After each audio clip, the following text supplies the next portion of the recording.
Il y a 5 ans, François Hollande posait ses valises à Tulle, son fief de Corrèze, non pas pour une visite de quelques jours, mais pour y devenir propriétaire.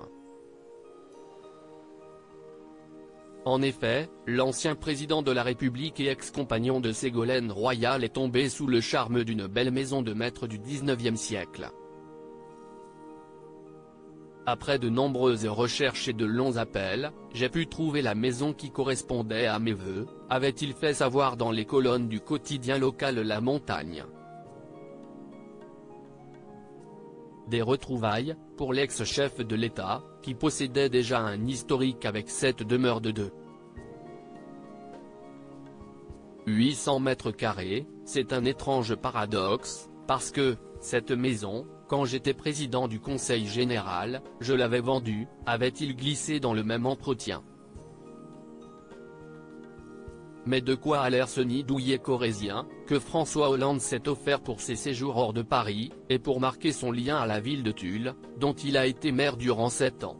Tout d'abord, ce n'est pas une vue sur la mer, comme l'avait précisé le mari de Julie Gaillet, avec son sens de la dérision désormais bien connu.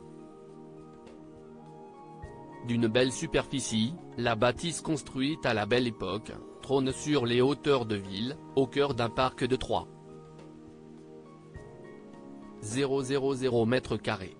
Elle dispose d'une maison de gardien, située à l'entrée du domaine, de 2 étages et d'un grenier, avec un intérieur entièrement rénové. Celui-ci avait été dévoilé par nos confrères de La Montagne, peu avant l'emménagement de l'ancien président, lors d'une visite guidée offerte aux journalistes par un agent immobilier chargé de ce bien d'exception. Supérieur à François Hollande et Julie Gaillet, découvrez leur maison de Tulle en image, une tranquillité aux antipodes du fort de Brégançon, grand salon lumineux au parquet boisé, cheminée d'époque, poutres repeintes, un bel escalier en bois, salle de bain refaite à neuf avec baignoire et douche italienne. Et le clou du spectacle, la vue de la chambre, qui offre un panorama imprenable sur Tulle. Un tour du propriétaire qui laisse rêveur, et n'a rien à envier aux villas de bord de mer.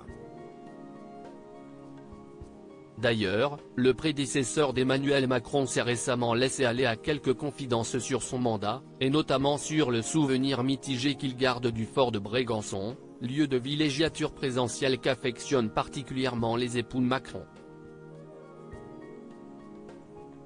Quand vous vous baignez, vous vous dites, le coût du bain est élevé, avait pointé François Hollande à propos de l'accessibilité de la plage du fort, isolée pour des besoins de sécurité, et du dispositif très coûteux mis en place autour de celle-ci.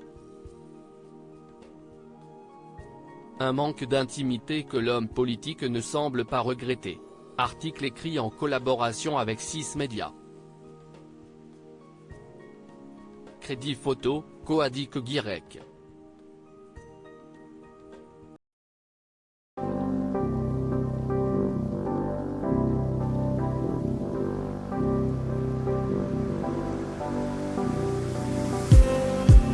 Just